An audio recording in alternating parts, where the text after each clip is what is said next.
Ini perintah. Ada yang kedua, sifatnya berbentuk larangan. Apa namanya? Larangan. Ini tenang, ini sukses, ini bahagia. Jadi ada yang sifatnya larangan. Pertama kata Allah, tinggalkan zina. Di surat Cahaya. Fokus. Cara berpikirnya begini. Perhatikan cara berpikirnya. Ini kebanyakan orang cuma baca. Tapi formulasinya nggak dipahami. Sehingga parameter tingkat keberhasilan mengkaji ayatnya itu nggak muncul. Cuma jadi pengetahuan tersimpan di pikiran kita, amalnya nggak ada. Di bacaan Nur, zina masih terus saja dikerjakan. Zina mata, zina telinga, zina lisan. Ya, bacaan Nur, ada yang korupsi, ada yang mencuri, ya, ada yang menipu, ada yang nyogok. Padahal ayat itu jelas. Maka dari itu, lihat perbandingan terbaliknya. Orang mengerjakan perintah akan meraih ini. Orang meninggalkan larangan, maka ini akan cenderung terjaga. Hatinya tenang, kesuksesan mudah didapat, kebahagiaan mudah diraih. Ketika yang dilarang dikerjakan, maka akan berdampak kepada jaminan yang tadi disebutkan. Zina, ketika zina dikerjakan, maka cenderung membuat hati tidak tenang. Makanya orang yang berzina nggak pernah tenang. Makanya zina dalam bahasa Arab, secara bahasa, az-zina, zina fil lughati asy-syu'ur bid-dhiq. Makna zina secara bahasa yang pertama adalah perasaan yang sempit dalam jiwa. Zina itu bisa ditulis dengan dua cara. Begini, zai, kemudian nun, alifnya ke atas. Ini bahasa orang Najdiyin, zina. Ada bahasa orang Hijaz, zai, kemudian nun, alifnya ke bawah begini, zina. Ya. Bisa ditulis dengan dua cara. Ini alif yang tadi saya sebutkan, alif bisa begini, tegak. Bisa begini, ke bawah. Az-zina fil lughati lahu ma'anin katsirah wa minha asy-syu'ur bid-dhiq. Zina secara bahasa memiliki banyak arti. Di antara makna yang paling populer, yang pertama adalah perasaan yang sempit di dalam hati. Makanya orang yang berusaha untuk berzina, awas, hati-hati, melanggar ketentuan Allah, kata Allah tinggalkan, dia kerjakan. Itu pertama akan menyebabkan hatinya terasa sempit, sering gelisah.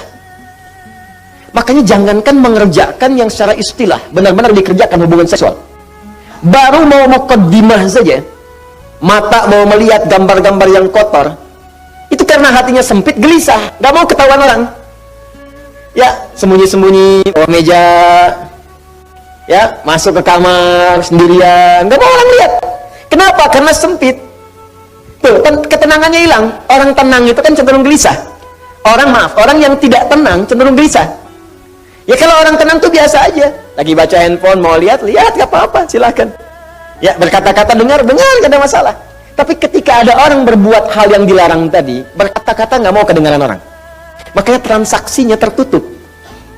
Pakai kode-kode. Ya. Di mana roti bisa ditemukan? Oh, roti. Hah? Kijang satu. Kijang. Hewan yang disalahkan. Cek. Makanya kata-katanya cenderung diarahkan kepada yang lain.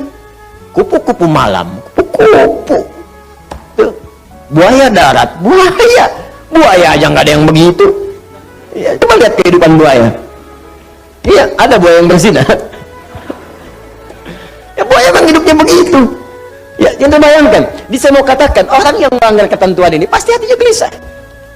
Alas, suami yang mencoba, pria yang mencoba kemudian bergaul di luar hal yang dibenarkan dan mencoba untuk berzina, pasti akan gelisah hidupnya.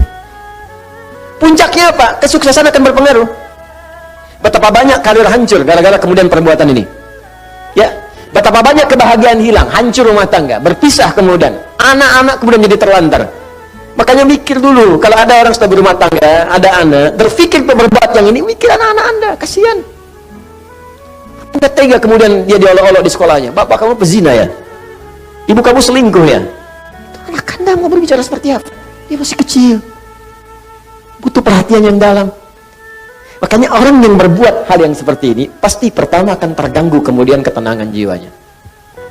Kesuksesannya akan berpengaruh, kebahagiaannya akan sirna. Dan yang paling dahsyat adalah biasanya ini akan fatal, berpengaruh kepada kecerdasan dan yang lainnya. Ya, bisa kecerdasan kepada otaknya, intelektual, bisa kecerdasan pada emosinya, Banyak Pak Ustadz orang yang zina pintar otaknya, tapi emosinya tidak ada. Untuk apa pintar otaknya dan emosi tidak terkendali? Banyak orang tak mampu mengendalikan emosinya sehingga kepintarannya menghasilkan mafsadat yang lebih luas lagi. Pintar bikin senjata digunakan untuk bunuh orang. Pintar pakai teknologi digunakan untuk menipu orang lain, merusak dan sebagainya.